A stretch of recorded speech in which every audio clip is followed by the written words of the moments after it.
আসসালামু আলাইকুম। সবাই কেমন আছেন? অলরেডি আমি হলুদের ভিডিও দিয়ে ফেলেছি। এবার বিয়ের ভিডিও দেওয়ার পালা। এই বিয়েটা হয়েছে সেই রোজার মাসে, কিন্তু আমি ভিডিওটা আপলোড দিইনি, কারণ রোজার মাসে খাবার ভিডিও দিলে সবাই অনেক মন্তব্য করেন, যেটা আমার ভালো লাগে না। আমি বলি কি, এক একজনের লাইফস্টাইল এক এক রকম হয়। আমি যেভাবে চলাফেরা করি, আমি তো সেভাবেই উপস্থাপন করবো না, সেটা লুকিয়ে রাখবো। যাই হোক, রোজার মাসে আমার কখনো বিয়ে খাওয়া হয়নি। এটাই ছিল আমার প্রথম কোনো বিয়ে খাওয়া রোজার সময়। খুব সুন্দর একটা প্লেসে বিয়েটা সম্পন্ন হয়েছিল। খুব সুন্দরভাবে সাজানো গুছানো এবং পরিমার্জিত একটি বিয়ে। সুন্দর করে ডেকোরেশন করেছে, দেখেন, দেখি মনটা ভালো হয়ে যায়।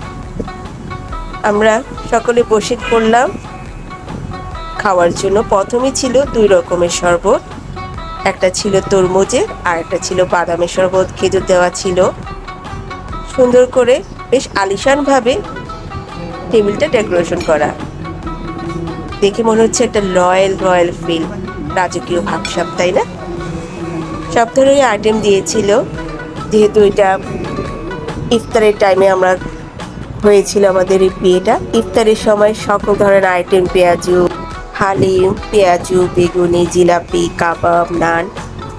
ইফতার করে আমরা একটু বাইরে ঘুরে করলাম, কারণ এরপরেই ডিনারের টাইম। কিন্তু এত কিছু খাওয়ার পর ডিনার খাওয়া আসলে তেমন সম্ভব হয়নি। প্রথমে দেওয়া হয়েছিল ফ্রুট সালাদ, কাচ্চি বিরিয়ানি ছিল, আর সাথে ছিল গরুর রেজালা, মিষ্টান্ন। সালাদটা বেশ মজা লেগেছিল, কারণ ইফতারের পর সালাদটা বেশ তৃপ্তিকর ছিল।